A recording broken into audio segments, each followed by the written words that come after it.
समाज पार्टी आज खत्म हो चुकी है। अरे नमस्कार, मैं अनुज कुमार, आप देख रहे हैं जनपथ लाइव और इस वक्त हम हैं दिल्ली के जेएनयू में, जहां हमारे साथ में जो बापसा संगठन है उसके अध्यक्ष जी बैठे हैं। उनसे हम तमाम चीज़ों को जानेंगे, लेकिन उससे पहले जो हमारे तमाम दर्शक हैं वो बापसा का, बहुत सारे ऐसे लोग भी होंगे जो बापसा के बारे में नहीं जानते होंगे या बापसा का पहली बार नाम सुन रहे होंगे, क्योंकि ग्रामीण क्षेत्रों से भी लोग जुड़े हुए हमारे चैनल से। तो सबसे पहले आप जो है हमें ये बता दीजिए कि बापसा है क्या और उसका मोटिव क्या है। देखिए, बापसा का पूरा फुल फॉर्म है Birsa Ambedkar college student association. जी एक कैंपस में अम्बेडकर पॉलिटिक्स को लेकर के इंडिपेंडेंट मतलब खड़ा है।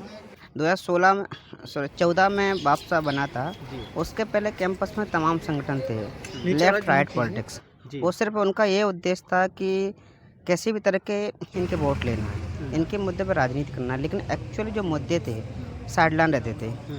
इनका जो रिप्रेजेंटेशन की बात है, भागीदारी, कभी भी इनका जो पोस्ट देख रहे कैंडिडेट हमारे नहीं होते थे। सिर्फ हमारे लोग पर्चा लगाते थे, ये सारा काम करते। 16 में हमारे कुछ सीनियर थे मेंबर, उन्होंने सोचा कि हमारी इंडिपेंडेंट पॉलिटिक्स होनी चाहिए। जैसे कि मान्यवर साहब ने एक बहुजन पॉलिटिक्स की बात की, उसी तरह से कैंपस में लोगों ने सोचा कि हमारा अपना पॉलिटिक्स होगा, हमारे अपने मुद्दे होंगे, हमारी अपनी राजनीति होगी।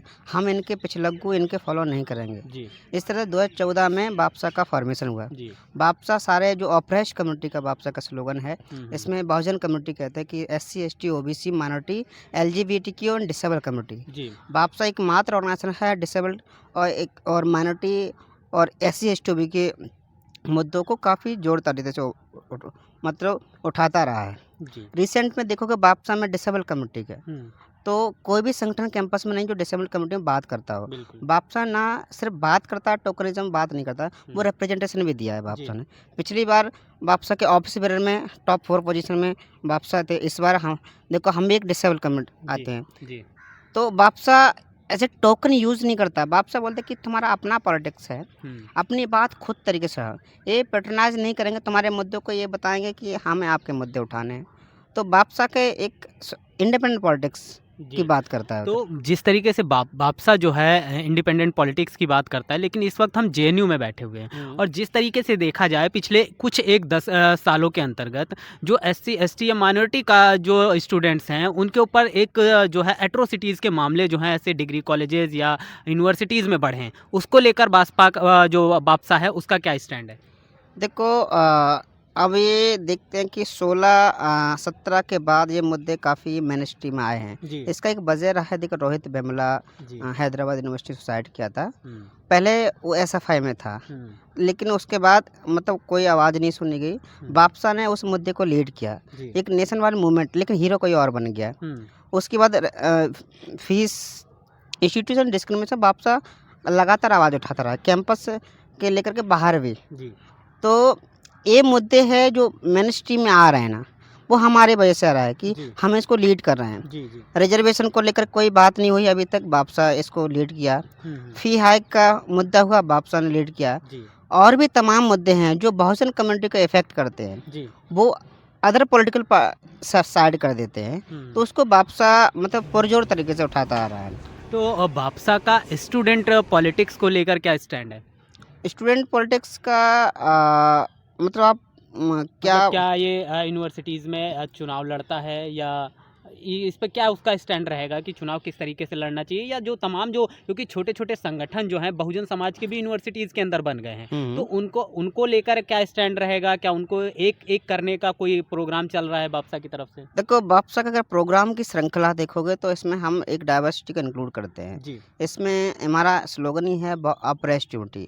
कोई भी कम्युनिटी है ऑपरेस्ट है, चाहे वुमेन है, ट्रांसजेंडर है, क्वीर है और SC ST OBC है, डिसेबल कम्युनिटी जितने भी है, हमारा होता है कि सारी ऑपरेस्ट कम्युनिटी साथ आ जा करके हम इनको जो ब्राह्मण ताकतें हैं उनके साथ लड़ सकते हैं। जो फासिस्ट ताकतें हैं इनका परसेंटेज काफ़ी कम है, लेकिन ये हमारे लोगों का वोट लेकर के हमारे मुद्दे हमारे ऊपर सिर्फ राजनीति करते हैं। तो उनके जो चेहरा है, जो एक कहते हैं कि लिबरल चेहरा है, उसके पीछे जो उनका नकाब ब्राह्मण कास्टिस्ट जो माइंडसेट है उसको हमें उजागर करना है। इसकी लगातार हम अपने लोगों में जाते रहते हैं, बात समझाते हैं उनको प्रोग्राम के थ्रू, पर्चा के थ्रू, और हम ऐसे प्रोग्राम भी कराते हैं। जैसे इंस्टीट्यूशनल डिस्क्रिमिनेशन है, हम्म। उसकी कोई बात नहीं करता, बापसा उसकी बात करता है। जी अभी देखो ट्रिपल 2 के सामने हमारा पोस्टर भी लगा है। जी इवन जेएनयू अपने आप में प्रगतिशील यूनिवर्सिटी कहलाता है, लेकिन यहाँ भी हमारे बहुजन स्टूडेंट को 1 या 2 नंबर मिलते हैं, 0 मार्क। जी तो जेएनयू अपने आप में बात करता है कि हम बहुत प्रगतिशील हैं, हम्म लेकिन उसके अंदर जो कहते हैं ना कि प्रैक्टिस में क्या है, तो हम्म वो माइंडसेट बापसा ने काफ़ी उजागर किया है। अभी वीसी जेएनयू के उन्होंने बोला है कि जेएनयू में एनएफएस नहीं लगा है, जी जी तो इसका एक वजह रहा है कि बापसा जैसे एक डेमोक्रेटिक फोर्स का उभार आना है, कि उन्होंने ऐसा एक प्रेशर डाला है कि कैंपस में एनएफएस की ज़रूरत नहीं पड़ी, जी कैंपस को डेमोक्रेटाइज किया है। जी डेमोक्रेटाइज इन द सेंस कि हमारे आज भी जो बहुजन छात्र हैं, एससी एसटी ओबीसी माइनॉरिटी, जी ये आते अपनी बात अपने मंच से कह पा रहे हैं, जी जी इंडिपेंडेंटली कह पा रहे हैं। जी उनके अंदर जो कॉन्फिडेंस है वो बापसा ने भरा है। हम्म आज दूसरा स्ट्रक्चर देखोगे अदर ऑर्गेनाइजेशन का, अदर लेफ्ट राइट का, उनमें भी देखो स्ट्रक्चर देखोगे ऑफिस बेरर का, उसमें बदल गया है। जी उसमें भी उन्होंने क्या है एससी एसटी ओबीसी को जगह देना स्टार्ट कर दिए। जी इसके पहले देखिए नहीं था वहाँ। जी तो बापसा का एक बहुत बड़ा रोल रहा है कैंपस को डेमोक्रेटाइज करने में। जिस तरीके से आप तमाम चीज़ें बता रहे हैं, लेकिन आगामी 2024 में लोकसभा का चुनाव है और लोकसभा चुनाव में जिस तरीके से देखा जाए बहुजन समाज की स्थिति जिस तरीके से कुछ एक दशकों में जिस तरीके से गर्त की तरफ जाती हुई चीज़ें दिखाई दे रही हैं, उस पर आपका क्या सोचना है? देखो इस पे है कि डाउन एंड फॉल लगता रहे, मतलब ये राइज एंड फॉल लगता रहता जी है। ले हमें वेट कर रहा है कि हमारा कि थोड़ा सा ऑर्गेनाइजेशन लेवल पे नेशन। पहली बात बता दूं कि बापसा किसी पॉलिटिकल पार्टी से टाई अप नहीं करता है। हमारा इंडिपेंडेंट पॉलिटिक्स है, जी बहुजन पॉलिटिक्स है। जी तो दूसरा है नेशन पॉलिटिक्स में भी देखेंगे तो कहीं न कहीं हमारे ऑर्गेनाइजेशन जो मान्यवर साहब की पॉलिटिक्स थी, बामसेफ था, अदर ग्रास रूट लेवल पर कैडर था, वो कहीं ख़त्म करके, वो बंद करके कहीं न कहीं हमारे बहुजन समाज तक जो बातें हैं, बीच में जो गैप है वो नहीं पहुँच पा रही है। जो मनुवादी मीडिया वो पहुँचा रही है, वो अपने तरीके से चीज़ों को इंटरप्रेट करके तो पहुँचाती है। क्या ये कोशिश की जा रही है कि बहुजन राजनीति को ख़त्म किया जाए? अरे! उनकी कोशिश शुरू से ही रही है, जी लेकिन हमें सोचना है कि इसको बनाए कैसे रखना है, इसको मजबूत कैसे करना है। उनका तो शुरुआत वो चाहते ही नहीं कि एक इंडिपेंडेंट फोर्स उनके सामने खड़ा हो, जी वो कभी नहीं चाहते। तो जो हमारे देश का जो युवा है वो आप लोग जैसे पढ़े लिखे लोगों की तरफ उम्मीद भरी निगाहों से देखता है और वो चाहता है कि जिस तरीके से राजनीति धीरे धीरे जो कम हो रही है या उसका प्रतिनिधित्व धीरे धीरे कम होता जा रहा है, उस पर आप लोगों के क्या विचार हैं और किस तरीके से इसको उभार में लाया जा सकता है? क्या कुछ इसके उपाय हो सकते हैं? देखो अगर हम राजनीति की बात करें, देखो अगर हम कांग्रेस का देखो 70 साल तक रूल रहा है जी और आज कांग्रेस की क्या हालत है। जी बीजेपी एक टाइम पे 1-2 सीट लेके आती थी, तो हमें ये नहीं समझ कि हम बहुजन राजनीति खत्म हो गई। हमें अपने महापुरुषों की जो विचारधारा है, उनकी लेगेसी को मेंटेन रखना, बनाए रखना है। एक ऐसा है कि जब तक हम सक्सेस हो पाएंगे, मतलब हमारे एक्चुअली दिक्कत यह है कि हमारे बीच में गैप आ रहा है। जो मेन जो बात होती है हमारे, जैसे हम यहाँ बात करें तो हमारे लोगों तक नहीं पहुँच पा रही बात। लेकिन जब से सोशल मीडिया आया है, जिस विचारधारा की आप बात कर रहे हैं, वो विचारधारा तो बढ़ रही है ना, लगातार आपको नजर आ रहा होगा, हर जगह दिखाई दे रही होगी। लेकिन हमें क्या है कि दुकानें बहुत सारी हो गई हैं, हाँ, इसको भी समझे चीज़ कि तो बहुजन समाज किसकी तरफ उम्मीद भरी निगाह से देखे, क्योंकि अलग अलग लोगों ने सबने अपनी दुकानें खोल ली हैं। अब बहुजन समाज को कौन सी ऐसी दुकान है जहाँ पे उस सामान लेने से या जहाँ पर जाने से उसको फ़ायदा हो सकता है, तो वो दुकानें वो जानना चाहता है, वो आइडेंटिफाई करना चाहता है और वो आप जैसे इंटेलेक्चुअल जो लोग हैं उनसे ही वो पहचान करा सकते हैं। देखो इसके लिए मैं बता कि जो मान्यवर साहब ने रास्ता बताया उस पर चलना चाहिए। बाबा साहब ने बोला कि वन नेशन वन पार्टी होनी चाहिए, वन ऑर्गेनाइजेशन। जी उसी के तहत मान्यवर साहब चले, उन्होंने ऑर्गेनाइजेशन बामसेफ बनाया था, DS4 और BSP बनाई थी। जी तो हमें कहीं न कहीं मान्यवर साहब के जो विचारों को वहाँ देखने की ज़रूरत है, वो क्या चाहते थे। जब तक उनके विचारों पे नहीं चलेंगे, उनके बताए हुए चीज़ों पे नहीं चलेंगे, तो छोटी-छोटी दुकानें करने से हमारी ऊर्जा बढ़ जाएगी। जी ये सारी ऊर्जा एक साथ आने की ज़रूरत है। हम्म, वो वही है कि जो मान्यवर साहब ने बोला था कि जब तक एक साथ नहीं आएँगे, और जो एक 15 और 85 फ़ॉर्मूला दिया है, जी उस पे हमें चलना पड़ेगा, तभी हम एक बहुजन राज की बात कर सकते हैं।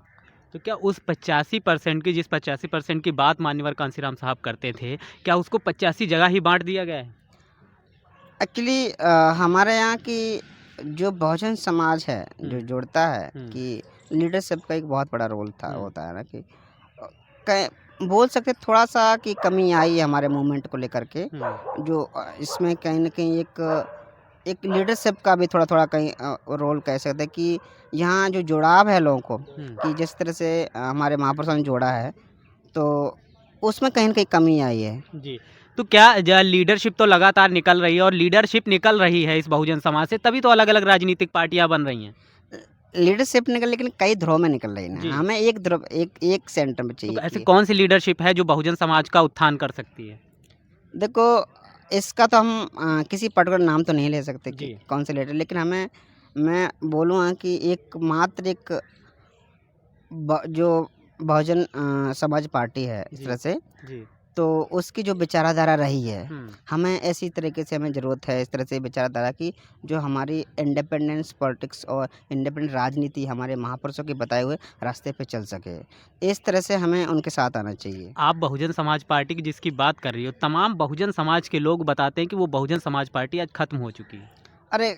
ख़त्म तो हम नहीं कह सकते, ख़त्म तो कोई चीज़ जैसे हम थोड़ा हाँ, कमी आ सकती है लेकिन ख़त्म चीज़ें नहीं होगी। जी। इतनी आसानी से ये एक बहुजन समाज पार्टी नहीं, एक मूवमेंट है एक तरह से। जी। मूवमेंट ख़त्म नहीं होता। जी। ये विचारधारा है, महापुरुषों की लेगेसी है, जी। वो ख़त्म नहीं हो सकती। जी। हाँ, थोड़ा कमी आ सकती है उस लेवल पे लेकिन हमें ये मूवमेंट कभी ख़त्म नहीं हो सकता।